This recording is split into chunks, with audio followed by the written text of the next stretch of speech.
Alright, so today we're looking at the S.H.Figuarts Dragon Ball Daima Vegeta figure. This is the fully grown Vegeta.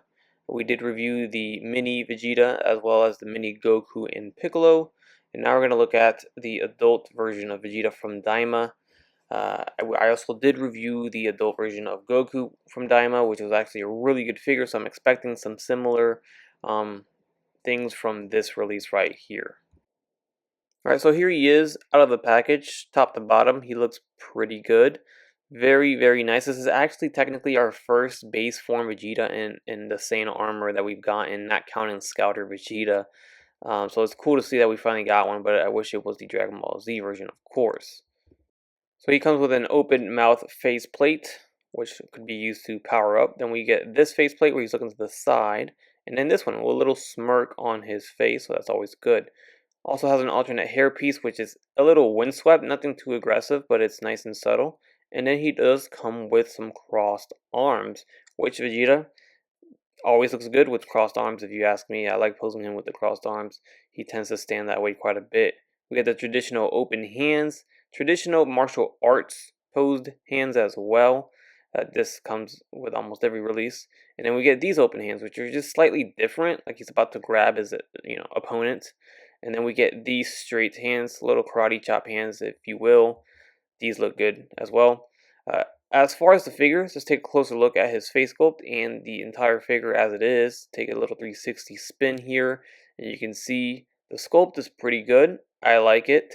The new body looks great. The whole new body. It's got some different materials here for sure as well, and it looks all good. You know, this is at this point 3.0, 4.0 articulation styles. I like how the arms rest on the side pretty tightly. There's no gap. You can see the new groin there as well. The knees look good.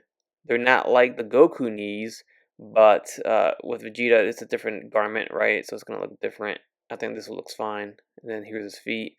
On the back side, here's a look at the back of those knees. So that it's a little, eyesore, but there's really no way around it's an action figure.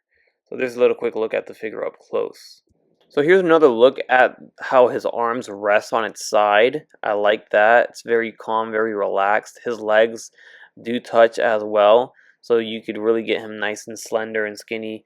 Arms stretched out pretty good. I like that range there. You can see how that shoulder kind of operates a little bit there. It's like a little drop down.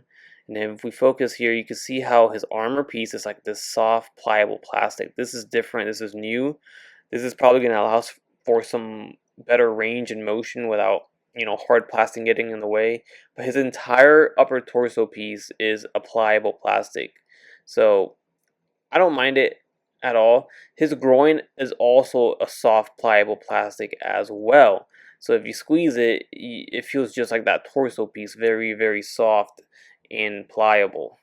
His legs will kick up pretty nicely because of that groin. You can see how far up I can get the leg. A nice high kick. Not only that, but his legs spread to the side in a full split. And I think this might be one of the first times I've seen a full split like this from S.H.Figuarts that I can remember. Unless I'm incorrect, let me know. But the new groin allows for that. So good range of motion overall now. I mean, they're just improving the range and the articulation on it. Already super articulated design for, for their figures for all these years. So I dig it. It looks good. It feels good as well. As far as his arms, it does double joint right there at the elbow as we expect. We'll get a bicep swivel, and that shoulder socket is quite impressive. I like it quite a bit. It's got some good range, and then with the assist of that pliable armor, you could really move his arms in almost any position you would like. Of course, we get the wrist swivel hinge, as we always do. Torso articulation gets crazy here. This looks a little odd, but you can see how he can, crunch back and crunch forward, but it gets very, very gappy. And I'm not a fan of that, to be honest. You can see inside, the peg inside, and it's just too gappy for my liking. So you can't really get him crunching too much because then it's an eyesore, at least for me. So that might be a an issue for some people. We get the thigh swivel at the legs. Good range here. You can see it's a little tilt to that thigh swivel. We do get the double jointed knees, of course. Those look pretty good with with the leg up. We do have the angle on that hinge, ball joint hinge. We get the little rocker and then the toe hinge at the foot, to be expected, but it's always nice to see. So the head does look up about this far. He'll look down about that far. It's nothing crazy, but he does look down, so it's good. The head tilt is pretty nice though, so you can see the range of the head tilting. That looks good. It's on a it's on a ball jointed peg, so of course the left and right is there as well. But to take a look at that ball peg on the neck, you can see right here how long it is, so that's what allows for all that movement. Well, the interesting way of swapping the faceplates on this is straight up underneath the little whittle's peak of the hair, which is a little different. They used to cut off. Actually, the faceplate included the front of the hair, so you never had to slide it on under the whittle's peak. So that's new. Alright, so here's a look at the faceplate attached to the windswept hair.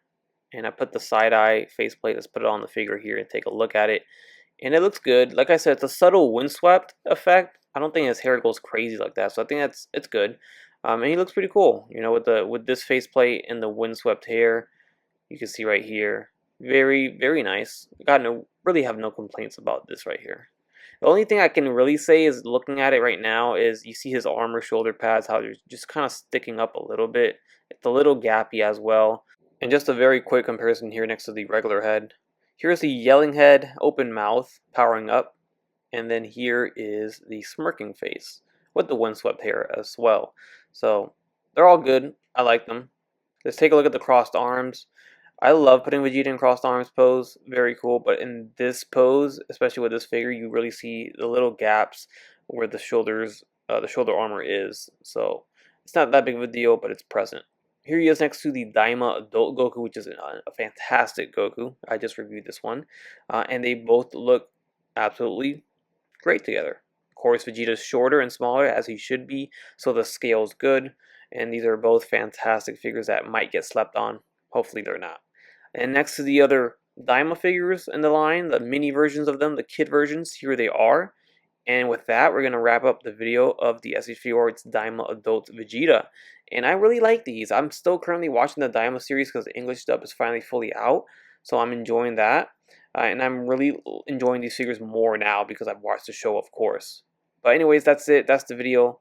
I'll catch you guys on the next one. Bye.